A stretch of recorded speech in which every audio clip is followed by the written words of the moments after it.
No próximo capítulo da novela Vale Tudo, Fátima fica apavorada ao ser deixada por Odete em uma fábrica abandonada, na companhia de um homem chamado Celso. O ambiente escuro, cheirando a ferrugem e poeira, reforça a sensação de armadilha. Celso, com um olhar frio, se aproxima dela, deixando claro que não está ali para proteger, mas para vigiar. Fátima, mesmo acostumada a manipular, sente que perdeu completamente o controle da situação. Enquanto isso, Raquel e Poliana decidem ir atrás de Maria de Fátima. Eles não conseguem ignorar o pressentimento de que algo terrível pode acontecer. O caminho até a fábrica é marcado por tensão, já que ninguém tem certeza do que encontrará. Quando finalmente chegam, a cena é de puro desespero. Maria de Fátima vê que Celso pegou Raquel e Poliana como reféns, usando-as como escudo para intimidá-la. Antes de continuar, clique no botão de gostei, se inscreva no canal e comente de qual cidade você assiste a novela. O clima de ameaça aumenta, e Fátima, pela primeira vez, se vê dividida entre salvar a própria pele e proteger sua mãe. Ivan surge nesse instante trazendo uma fagulha de esperança. Disfarçado pela penumbra, ele consegue se aproximar e, em um movimento rápido, golpeia Celso, que cai desfalecido no chão, desarmado. A tensão dá lugar a um silêncio pesado, quebrado apenas pela respiração ofegante dos envolvidos.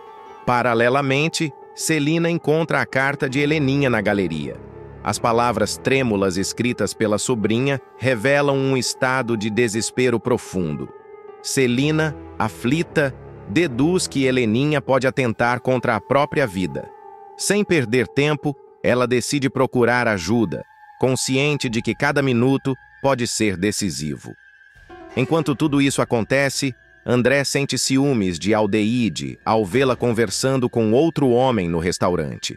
A insegurança toma conta dele, revelando um lado possessivo que até então estava escondido.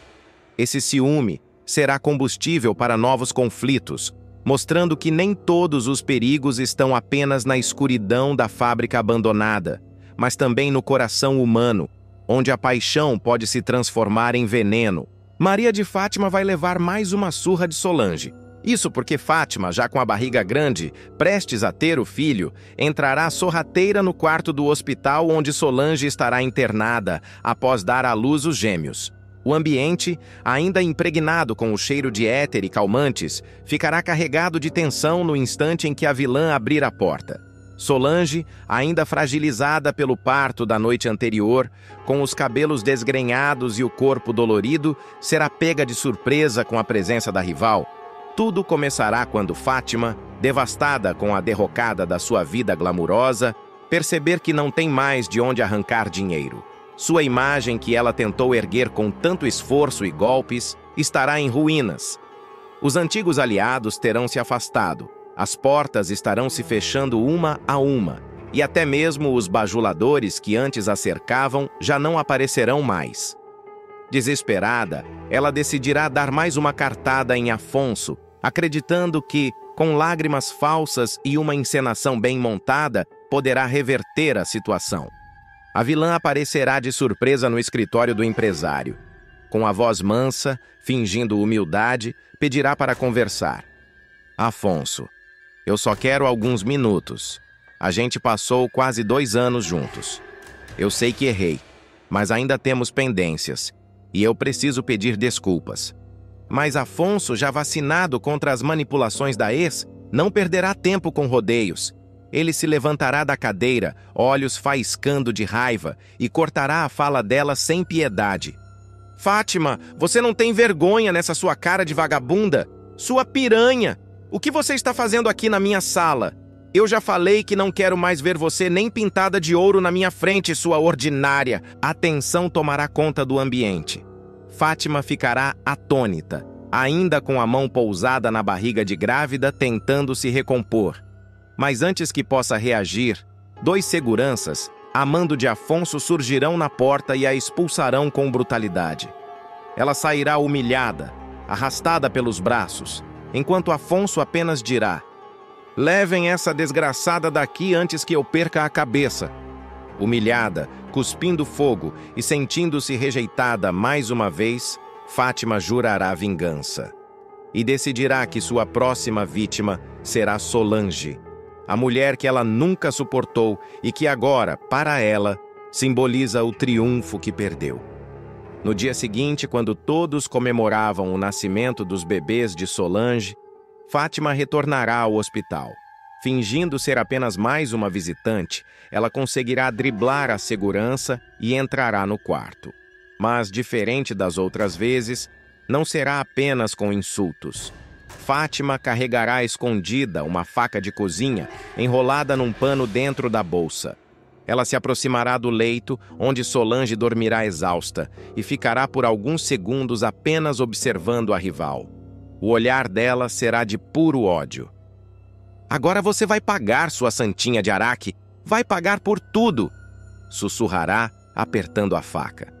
Mas no instante em que Fátima erguer a mão, pronta para desferir o golpe, um milagre acontecerá. O celular de Solange, deixado na mesa de cabeceira, tocará com insistência. O som estridente despertará a moça, que, ainda sonolenta, abrirá os olhos a tempo de ver a cena. O coração dela disparará. "O que você está fazendo aqui, sua desgraçada?" gritará Solange, agarrando o lençol para se proteger. A luta começará imediatamente. Fátima, possessa, tentará cravar a faca, mas Solange, mesmo enfraquecida pelos pontos do parto, reagirá com todas as forças. As duas se atracarão no chão, puxando cabelos, arranhando rostos, mordendo braços. A faca cairá e deslizará para debaixo da cama. A rivalidade entre as duas atingirá o auge. O quarto ficará revirado, travesseiros no chão, cabos de aparelhos médicos balançando. O corpo de Solange ainda doía, mas a raiva será combustível suficiente para que ela encontre forças. Ela tateará a mesa de apoio ao lado e agarrará um objeto pesado, uma barra de ferro usada para segurar o suporte de soro. "Agora quem vai aprender é você, sua cobra!" gritará Solange, desferindo o golpe contra o rosto de Fátima. O impacto será devastador. O ferro cortará a pele da vilã, abrindo um talho profundo na bochecha, deixando-a marcada para sempre. Fátima urrará de dor, cambaleando para trás com as mãos ensanguentadas. O barulho da confusão atrairá enfermeiros e seguranças do hospital. Eles entrarão correndo e se depararão com a cena. Solange arfando de cansaço na cama e Fátima com o rosto coberto de sangue, gritando impropérios. "Segurem essa louca! Ela entrou aqui para me matar!" berrará Solange, apontando para a rival. Os seguranças não hesitarão. Prenderão Fátima pelos braços e a arrastarão para fora do quarto. A cada passo, ela se debaterá, tentando se soltar, mas sem sucesso. "Eu ainda vou acabar com você, Solange! Nem essa cicatriz vai me deter!" rugirá enquanto era levada pelos corredores. O destino de Fátima ficará cada vez mais sombrio. Ainda no hospital, a polícia será chamada, e a vilã, com a barriga de grávida e o rosto cortado, será encaminhada direto para a delegacia. Lá, prestará depoimento sobre a tentativa de homicídio contra Solange, um novo crime que poderá custar caro demais para ela. Na delegacia, Fátima será levada direto para uma sala de interrogatório. Mesmo ensanguentada e ainda com a barriga pesada da gravidez, não deixará de destilar veneno. A vilã tentará manipular os policiais, dizendo que apenas foi visitar Solange, que estava fragilizada, e que a confusão começou porque a rival a atacou sem motivo. "Eu só queria ver os bebês, oferecer ajuda. Mas aquela ingrata me agrediu." Mentirá com a cara lavada. Mas a versão dela não convencerá. 2 enfermeiros do hospital que presenciaram o início da briga serão chamados para depor e dirão que a viram com uma faca na mão, prestes a atacar Solange. A acusação de tentativa de homicídio se fortalecerá, e Fátima começará a sentir o peso real de seus atos. Enquanto isso, no hospital, Solange será medicada novamente. Apesar da dor dos pontos reabertos, se sentirá vitoriosa. No leito, ainda ofegante, ela acariciará os bebês no berçário e prometerá a si mesma: "Ninguém, nem essa cobra vai tirar minha paz. Eu vou lutar pelos meus filhos e pelo meu lugar. A notícia da confusão se espalhará rápido. Afonso, ao ser informado, ficará incrédulo. Para ele, será a prova definitiva de que Fátima perdeu qualquer resquício de sanidade. Ele comentará com Igor: agora acabou de vez. Essa mulher cavou a própria cova. Não existe mais volta para ela. Igor, mais pragmático, responderá: eu já dizia há muito tempo, Afonso. Fátima não tem limites. Quem vive de golpe termina desse jeito, sozinha, marcada e atrás das grades. Na prisão provisória, Fátima terá sua primeira noite como detenta. Os olhos dela, ainda inflamados pelo corte, refletirão ódio e desespero. Ela apertará os punhos contra a barriga, como se o próprio filho fosse sua única companhia naquele inferno. Eles vão pagar! Todos eles vão pagar! Murmurará no escuro da cela com o olhar perdido. Nos corredores do presídio, outras detentas a encararão com ironia e desprezo. Algumas rirão da cicatriz mal costurada no rosto da ex-ricaça. Outras, curiosas, cochicharão sobre o fato de ela estar grávida e algemada. Será um ambiente hostil, e Fátima, acostumada ao luxo e aos holofotes, sentirá o peso da realidade. A queda foi tão rápida quanto cruel. E não será só a prisão que a marcará. A cicatriz no rosto, mal cicatrizada, será um lembrete eterno da surra levada de Solange. Fátima terá de enfrentar o julgamento popular, os jornais noticiando sua tentativa de assassinato e, principalmente, a rejeição do próprio Afonso, que não moverá um dedo para ajudá-la. Enquanto isso, Solange, mesmo machucada, será exaltada como guerreira. Receberá visitas de amigos e familiares que aplaudirão sua coragem. Ela passará a ser vista como a grande rival que derrotou a vilã mais perigosa da trama, mesmo ainda se recuperando do parto. A rivalidade entre as duas ganhará contornos ainda mais sombrios. Fátima, atrás das grades, jurando vingança, e Solange, livre, cuidando de seus filhos e consolidando sua posição na família e no coração de Afonso. Essa batalha ainda terá desdobramentos explosivos, pois a prisão não será suficiente para conter o veneno de Fátima, que encontrará novas maneiras de espalhar seu ódio, mesmo de dentro de uma cela. Celina decidirá que não suportará mais carregar o peso de ser chamada de parasita, de ter sua mansão lembrada a cada briga como presente da magnata. Ela, que sempre foi vista como a florista delicada, a mulher que se refugiava nas flores para suportar o veneno da irmã, mostrará que também é capaz de se tornar venenosa. Movida pela revolta, Celina decidirá que não dará mais o gosto à irmã de continuar reinando sobre sua vida. E para isso, buscará ajuda em um aliado improvável: Olavo.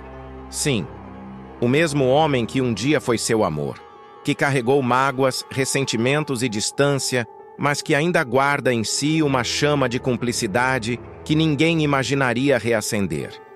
Celina ligará para Olavo em uma noite chuvosa. Sua voz, carregada de urgência, convencerá o homem a aceitar o convite. É coisa séria, Olavo. Preciso de você. Esqueça o passado. Temos que conversar sobre o futuro, dirá com firmeza. O encontro acontecerá em um restaurante sofisticado, reservado, iluminado por velas e regado a vinhos e champanhes.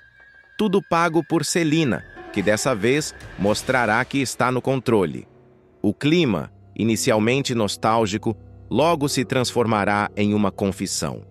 Ela falará de todo o ódio guardado, das humilhações que já não consegue suportar, do trauma ao ver Leonardo naquela cama sem poder reagir. Olavo, surpreso, ouvirá atentamente.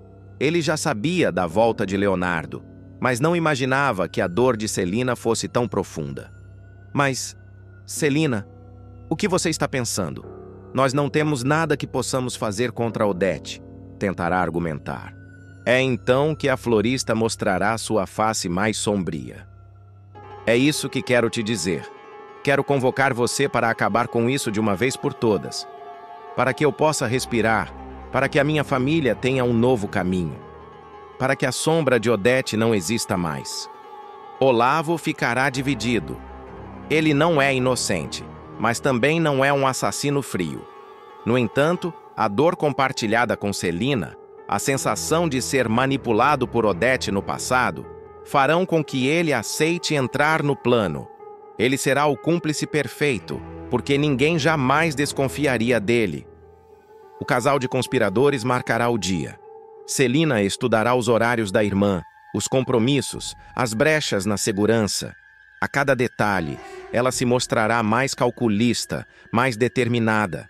Será ela quem dará o tiro fatal, mas será Olavo quem ajudará a encobrir cada passo, garantindo que, por um tempo, o crime fique perfeito.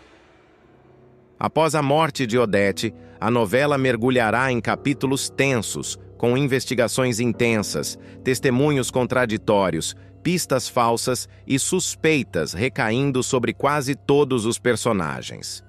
A imprensa se mobilizará. Os jornais estamparão capas com manchetes escandalosas. Raquel será acusada por vingança. Ivan será citado como desafeto antigo. César terá seu nome arrastado pelas chantagens passadas. E até Maria de Fátima se tornará suspeita por herança e rancor. Mas os policiais não descansarão. Rastreios telefônicos, laudos balísticos, câmeras de segurança, tudo será colocado em jogo para descobrir quem realmente matou a poderosa empresária.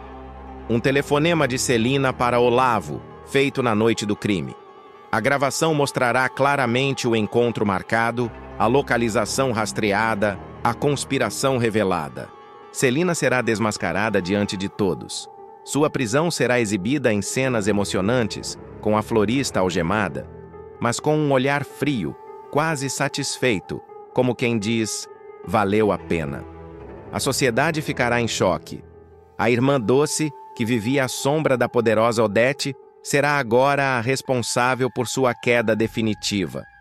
Ela será condenada a 3 anos de prisão, um tempo considerado curto diante da gravidade do crime, mas justificado pela condição psicológica, pela influência de Olavo e por detalhes jurídicos que movimentarão advogados e juízes.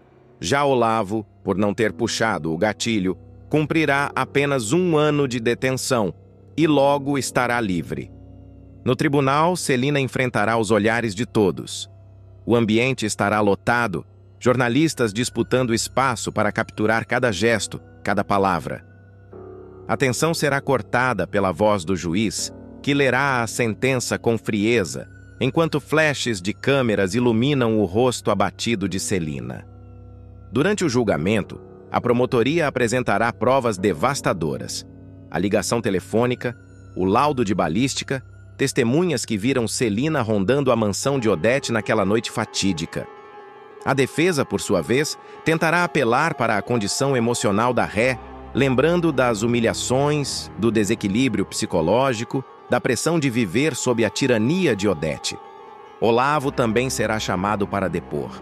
Seu testemunho, cheio de contradições, mostrará que ele foi cúmplice, mas que a decisão final e o disparo foram exclusivamente de Celina. Ele assumirá parte da culpa, mas sairá como um personagem ambíguo, capaz de manipular e de se salvar ao mesmo tempo. Enquanto isso, do lado de fora, a repercussão será imensa. Colunas sociais, programas de televisão, rádios e jornais não falarão de outra coisa. A queda da poderosa família Reutemann pelas mãos de sua própria integrante. A sociedade, acostumada a ver Celina como a irmã apagada e delicada, ficará em choque ao descobrir que ela foi capaz de cometer o ato mais impensável. Raquel, ao saber da sentença, terá uma reação contraditória. Por um lado, o alívio de ver o império de Odete desmoronar. Por outro, a surpresa de perceber que Celina, a quem muitas vezes estendeu a mão, escolheu trilhar o caminho da vingança em vez da redenção. Ivan também se manterá em silêncio, refletindo sobre como o poder e o ódio podem corromper até os mais improváveis. Na cadeia, Celina mostrará uma nova faceta. Ela não se renderá às pressões, não chorará pelos cantos, não implorará por compaixão. Pelo contrário, se tornará ainda mais fria, mais calculista, como se o crime tivesse libertado algo que sempre esteve escondido em sua alma. Outras detentas passarão a respeitá-la, algumas até a temer, chamando-a de a mulher que matou Odette Reutemann. Já Olavo, após cumprir apenas 1 ano, sairá livre. O reencontro dos dois acontecerá em silêncio, longe dos holofotes. Uma cena carregada de tensão mostrará Celina saindo do presídio com passos firmes, carregando apenas uma mala pequena. Olavo a esperará em um carro simples, e sem trocar muitas palavras, os dois seguirão viagem, cruzando a estrada até o aeroporto. Na Suíça, o público verá uma nova Celina. Cabelos soltos, roupas elegantes, taças de vinho em mãos. Ao lado de Olavo, desfrutará da fortuna herdada da irmã, comprando propriedades, vivendo em hotéis de luxo, caminhando por ruas sofisticadas como se o passado tivesse ficado para trás. Mas ainda assim, a cada brinde, a cada sorriso, a lembrança do sangue de Odette permanecerá como sombra. Um detalhe chamará a atenção. Celina guardará em um cofre uma pequena flor seca, a mesma que estava em sua bolsa na noite do crime. Para ela, será como um troféu silencioso, um lembrete de que o assassinato não foi apenas vingança, mas também sua libertação. De volta ao Brasil, entretanto, os ecos do crime continuarão vivos. A mansão Reutemann se transformará em palco de disputas judiciais, brigas por herança, memórias malditas. Leonardo, ainda em estado vegetativo, será cuidado por enfermeiros, enquanto a família tentará manter o mínimo de dignidade em meio ao caos. A morte de Odette provocará uma reviravolta não apenas na vida dos personagens que orbitavam ao redor dela, mas também no comando da poderosa TCA, império construído à base de manipulações, chantagens e alianças obscuras. A sucessão da presidência será marcada por disputas silenciosas, ressentimentos familiares e decisões capazes de mudar os rumos da empresa e da própria novela. Logo após a confirmação de que Odette foi assassinada, a tensão tomará conta da família. O velório da empresária será palco de olhares atravessados, discussões veladas e até acusações indiretas. Muitos verão na tragédia uma oportunidade de subir um degrau, enquanto outros mergulharão em desespero. Afonso, abatido mas firme, surpreenderá ao mostrar que está disposto a assumir um papel de liderança, ainda que nunca tivesse se colocado nessa posição. Heleninha, por sua vez, será tomada por um turbilhão de emoções. O passado conturbado com a mãe, a culpa por tantos embates e o medo de não estar preparada para esse desafio a levarão novamente a um colapso. Os próximos capítulos mostrarão a fragilidade de Heleninha diante da perda. Pressionada pelos fantasmas do passado e pela lembrança cruel de quando Odette a responsabilizou pela morte de Leonardo, ela não resistirá e voltará a beber. A personagem desaparecerá por 2 capítulos inteiros, deixando todos aflitos. Antes de sumir, deixará uma carta carregada de dor e arrependimento, insinuando que pretende colocar fim à própria vida. As buscas por Heleninha percorrerão hotéis baratos, ateliês e até a praia, lugares onde ela costumava se refugiar nos piores momentos. Enquanto isso, Afonso tentará manter o controle da TCA temporariamente, mas o peso será evidente. Ele se verá sozinho diante de decisões estratégicas e da pressão do Conselho Administrativo, que exigirá uma definição sobre quem assumirá o lugar de Odette. Quando todos acreditarem que o pior aconteceu, Heleninha reaparecerá em casa, exausta e envergonhada. O reencontro será marcado por lágrimas e promessas de que tentará se reerguer. Mesmo frágil, ela aceitará o chamado de Afonso. Juntos, eles decidirão assumir as rédeas da empresa. A união dos dois, inesperada até para eles, mostrará uma nova força na família Reutemann, já que ambos sempre foram tratados como peças menores por Odette. A primeira decisão de Afonso e Heleninha será convocar uma reunião emergencial do Conselho da TCA. O clima da reunião será carregado de suspense. De um lado, executivos temerosos de que a morte de Odete abale a imagem da companhia. De outro, herdeiros diretos que se veem pressionados a apontar um nome forte para ocupar a presidência. Embora César tenha direito a 50% das ações, ele será deixado de lado nesse primeiro momento. Seu envolvimento com Maria de Fátima, suas polêmicas recentes e sua imagem arranhada farão com que os acionistas olhem para ele com desconfiança. Afonso e Heleninha, ainda que relutantes, apresentarão o nome de Marco Aurélio como sucessor natural da matriarca. O momento da votação será um dos mais tensos da temporada. Entre discursos inflamados e ameaças veladas, Marco Aurélio acabará sendo aprovado. Triunfante, ele finalmente conquistará o cargo mais desejado de sua carreira, a presidência da TCA.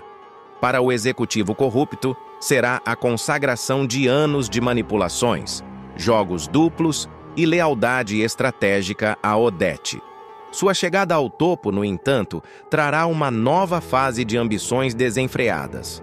Marco Aurélio, agora legitimado pelo Conselho, usará o poder para consolidar alianças políticas, pressionar concorrentes e até manipular a própria família.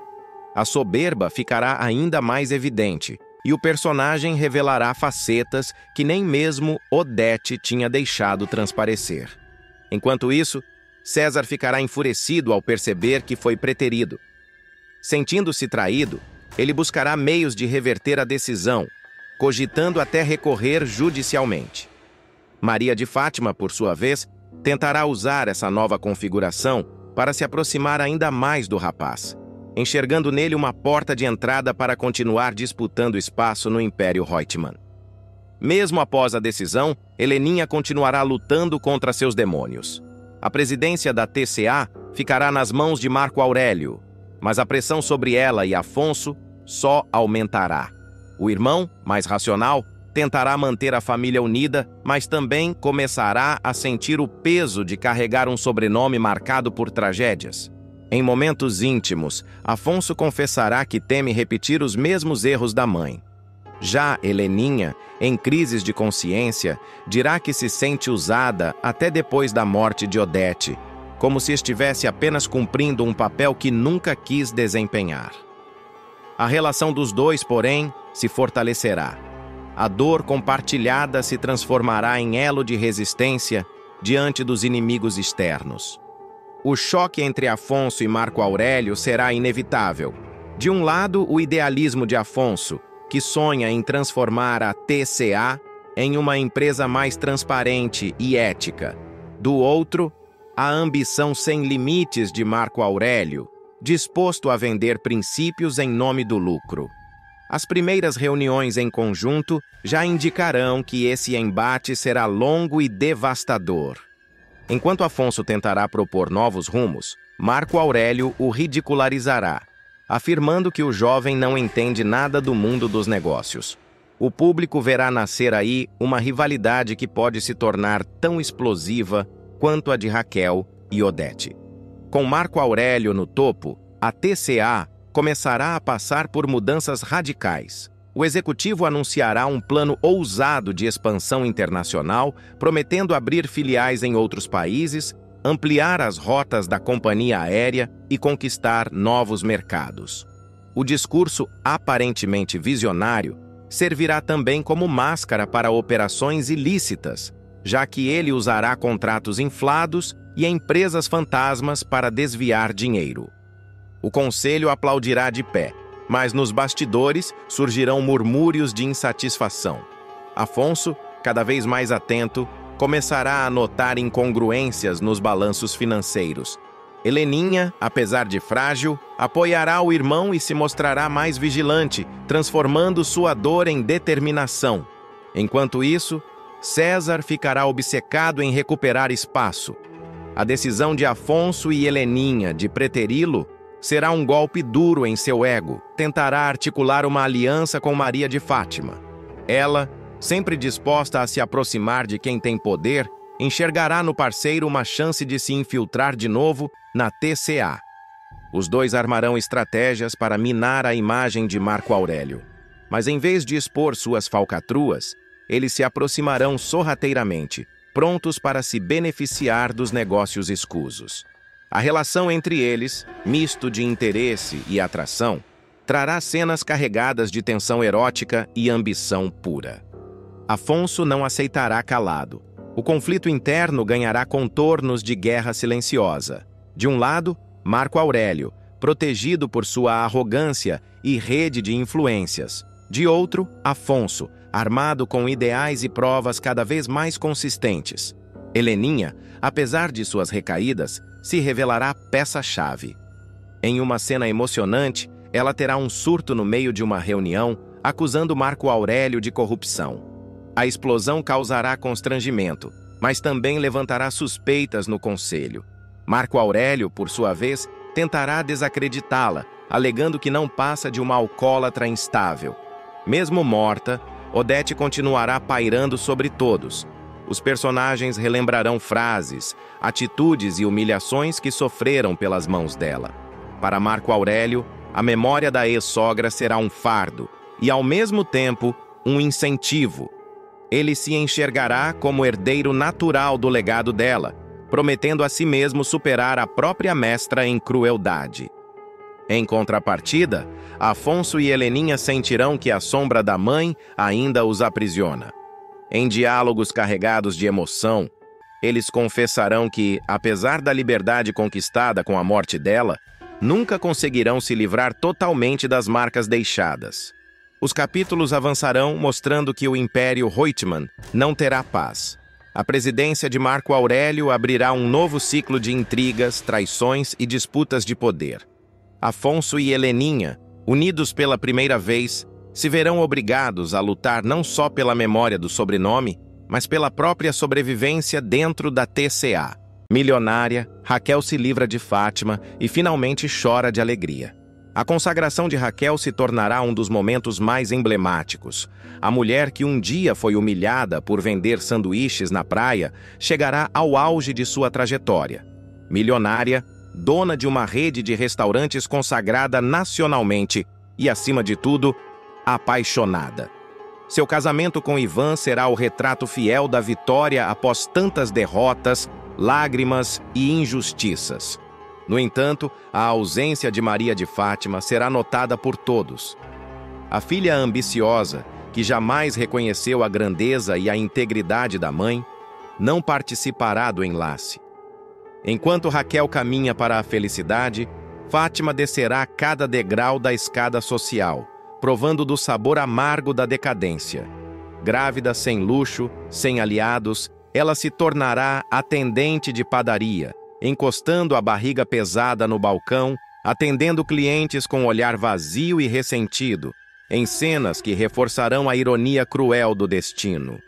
O casamento, realizado nos jardins da nova mansão de Raquel, não será apenas uma celebração romântica, será um espetáculo.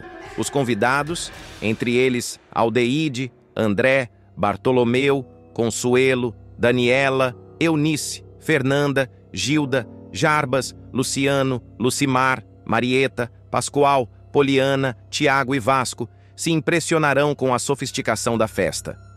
A protagonista não economizará. Decoração luxuosa, orquestra ao vivo, buffet com o melhor da alta gastronomia e uma estrutura que exibirá ao mundo a mulher que venceu apesar de todas as armadilhas. Raquel, porém, não perderá a essência. Ainda que deseje impressionar, cada detalhe da cerimônia carregará significado.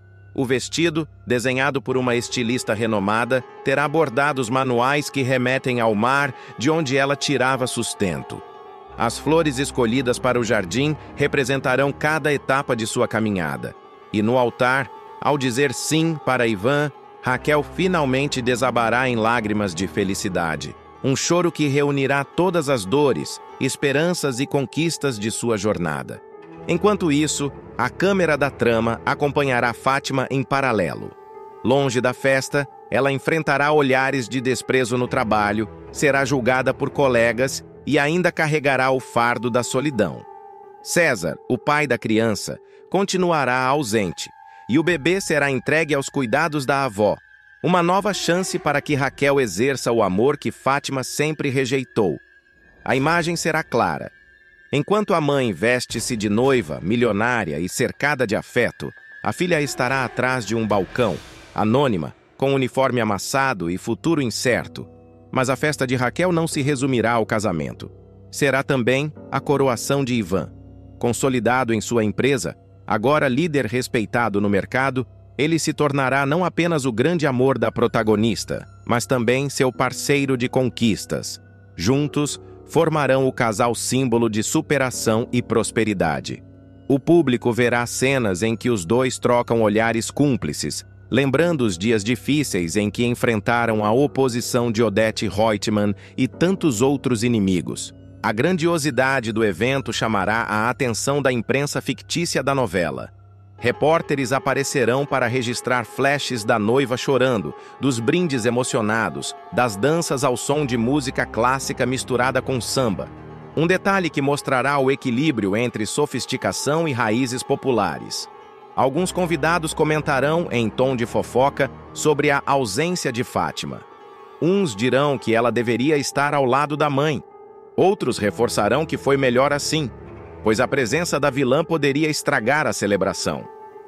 Nos bastidores, surgirão pequenos conflitos. Lucimar e Poliana discutirão sobre negócios, Pascoal fará piadas inoportunas e Daniela tentará roubar a cena com um vestido extravagante. Mas nada disso ofuscará a emoção principal. Raquel, enfim, vivendo o amor que lhe foi negado tantas vezes. Em outro núcleo, Fátima terá uma cena de humilhação definitiva. Um cliente da padaria a reconhecerá como a jovem ambiciosa que já desfilou de vestidos caros e frequentou festas da alta sociedade. A provocação será cruel. E não é que a vida dá voltas? Quem diria que a madame agora ia estar me servindo pãozinho?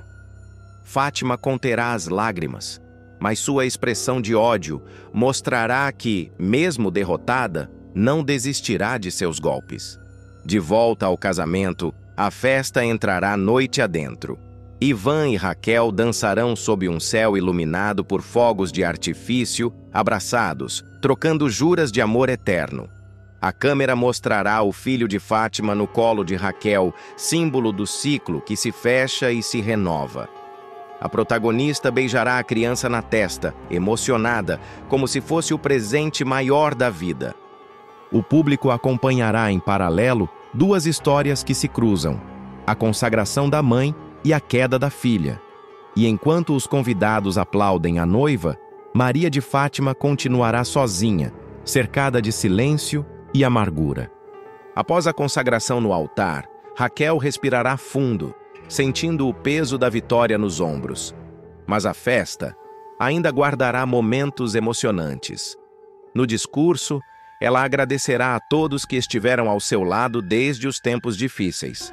Lembrará de Lucimar, que lhe deu força quando vendia sanduíches, de Bartolomeu, que acreditou em seu talento, e de Ivan, que nunca deixou de vê-la como a mulher capaz de mudar o mundo. A cada palavra, a emoção tomará conta dos convidados. Eunice enxugará lágrimas discretas, Fernanda aplaudirá com entusiasmo, e até Jarbas, sempre contido, se levantará para brindar em pé. A empresária também fará questão de homenagear o neto recém-nascido, herdeiro de um futuro que ela promete proteger com todas as forças.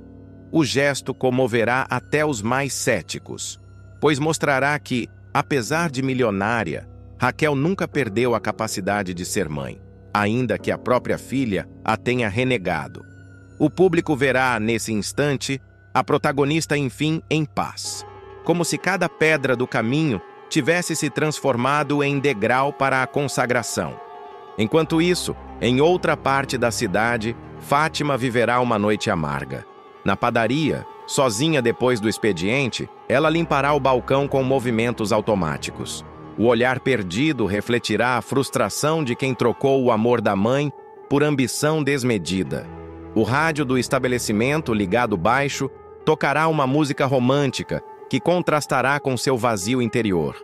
A jovem, grávida, se olhará no espelho rachado do banheiro e perguntará a si mesma: o que foi que eu fiz da minha vida? A resposta não virá, apenas as lembranças de cada golpe frustrado, de cada mentira que a afastou de todos. A cena ganhará força quando ela pegar o celular velho e quase discar para a mãe. Mas, no último instante, desistirá, preferindo manter o orgulho que sempre a guiou. Em vez de reconciliação, restará apenas silêncio. A câmera mostrará o reflexo da barriga e a lágrima solitária escorrendo, selando a decadência da personagem. Ivan será o grande esteio de Raquel. Ele a puxará para a pista de dança, abraçará a esposa e sussurrará ao ouvido: "Nós vencemos." O casal dançará cercado por amigos, e a felicidade transbordará em cada gesto. Para Ivan, que já enfrentou o desprezo de Odete e carregou a mágoa da separação de Heleninha, aquele será o ponto máximo de sua trajetória. Ao lado de Raquel, ele se tornará o símbolo de um amor construído na resistência, e não no luxo. Os convidados, tomados pela energia da festa, brindarão ao casal. Daniela tentará roubar atenção com suas tiradas extravagantes, mas será ignorada. Todos os olhares estarão voltados para Raquel e Ivan, que se beijarão sob o clarão dos fogos de artifício. Enquanto a festa se encerra em clima de euforia, a novela mostrará o contraste brutal. Raquel milionária, cercada de amor e respeito, e Fátima derrotada, sozinha, sem amigos, sem futuro promissor. A protagonista chorará de alegria, mas o público perceberá que essas lágrimas não são apenas de vitória, mas também de perda, o vazio de não ter a filha ao seu lado. Em paralelo, Fátima, deitada em um quarto simples, abraçará a barriga e prometerá ao filho que nascerá que ele não terá o mesmo destino que ela. Uma promessa que carregará a última fagulha de humanidade da personagem. Tiago vai se juntar com Heleninha e fará Marco Aurélio passar o maior vexame de sua vida. Não é apenas uma vingança, é a escritura de um novo começo. Marco Aurélio sempre teve aquela postura de machão, voz grave, palavras medidas, sapatos brilhando e um tique de quem acha que o mundo ainda cabe na palma de sua mão. Mas a vida tem um gosto especial quando expõe as rachaduras do orgulho. Tudo começa com o incômodo sutil, um fio puxado que, ao ser seguido, desenrola uma trama inteira. Tiago, que durante anos viveu no limiar entre a admiração paternal e a dúvida, chega a um ponto de ruptura. Cansado das atitudes do pai, da arrogância disfarçada de comando, das decisões que sempre favoreceram o próprio umbigo, Tiago resolve construir algo seu e escolhe a arte como resistência, uma galeria para Heleninha, um espaço que será ao mesmo tempo refúgio e manifesto. O plano tem poesia e veneno, transformar beleza em trincheira. A relação entre mãe e filho, reatando-se, é descrita em pequenas cenas de intimidade que nenhum poder econômico pode apagar. Heleninha ensinando Tiago a escolher molduras, ele ajudando a pendurar quadros, os dois discutindo concepções estéticas que misturam saudade e revolta. Aos poucos, a galeria deixa de ser um hobby e vira uma promessa de futuro. O convite para a inauguração é enviado com delicadeza elegante. Imprensa, colecionadores, amigos de ontem e de hoje. E, claro, todos os ponteiros da cena social que costumam medir o pulso do escândalo. Mas nada disso aconteceria se Tiago não tivesse, por acaso, ouvido a conversa que mudaria tudo. Em uma tarde qualquer, ele vai ao escritório para conversar com Marco Aurélio. A intenção inicial é recuperar um diálogo perdido, talvez um pedido de conselho, talvez só a tentativa de restabelecer laços. Em vez disso, Tiago se depara com um diálogo abafado, cheio de sussurros e cifras. Marco Aurélio falando com Leila sobre dólares, contando detalhes que fazem o ar gelar. Não são cifras de investimentos, são dólares roubados da TCA. O nome da empresa, o tremor da menção, o modo como ele fala "a gente dá um jeito", tudo se encaixa num quebra-cabeça que Tiago até então rejeitava montar. A cena da escuta é escrita em close. O suor frio na nuca de Tiago, a câmera imaginária que captura o tilintar das moedas numa metáfora sonora, a presença de Leila ao fundo sorrindo com a segurança de quem acredita ter comprado a impunidade. É a primeira vez que Tiago percebe, com a crueza de uma lâmina, que seu pai é um ladrão corrupto. A decepção corta mais fundo do que qualquer palavra. Não é ódio instantâneo. É um sentimento mais complexo, traição, vergonha, nojo e uma decisão tomada ali mesmo, num átimo. Tiago decide contar tudo para Heleninha. O encontro entre os dois é íntimo, sem plateia. A cozinha da casa dela serve de cenário. Xícaras meio vazias, um rádio antigo tocando músicas que costumavam unir. Ele solta a verdade como quem despe uma mala de pedras. Heleninha, ao princípio, não reage com a fúria esperada. Há um silêncio de pedra, olhos que se aliviam por finalmente saber, e depois a ira que cresce como incêndio. A indignação dela não é só por si, é pela história da família, pelo legado manchado, pelo orgulho roubado. E então nasce o plano. A inauguração da galeria será a armadilha.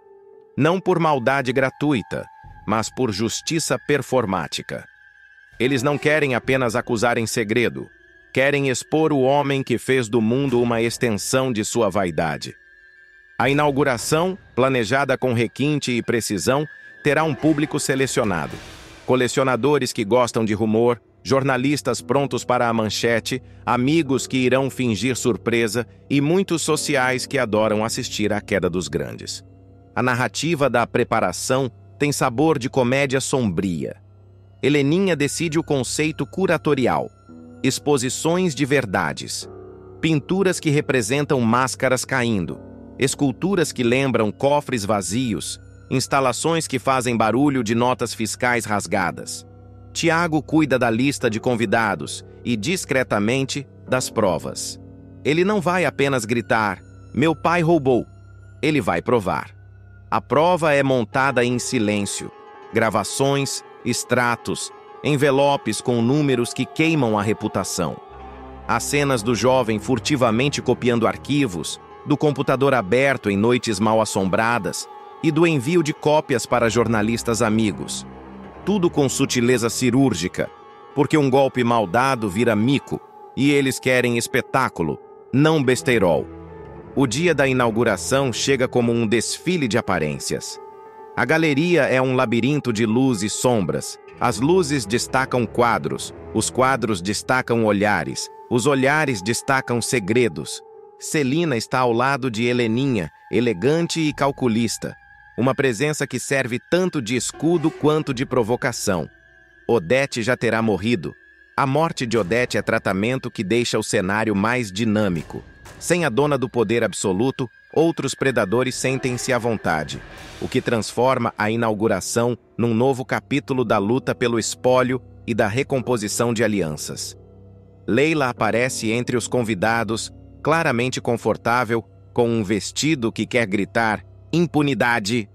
Marco Aurélio chega com costura perfeita no terno, sorriso de homem que ainda acredita controlar o script. A cerimônia começa com a formalidade esperada. Taças tilintando, flashes do fotógrafo, a curadoria elogiada por críticos que fingem modéstia. Tiago e Heleninha circulam, cumprimentam, recolhem sorrisos e olhares, cada gesto calibrado. O clima, porém, é de tensão contida, porque quem conhece a arte entende que beleza e ferida andam lado a lado. Quando o coro de elogios atinge seu auge, surge o momento planejado.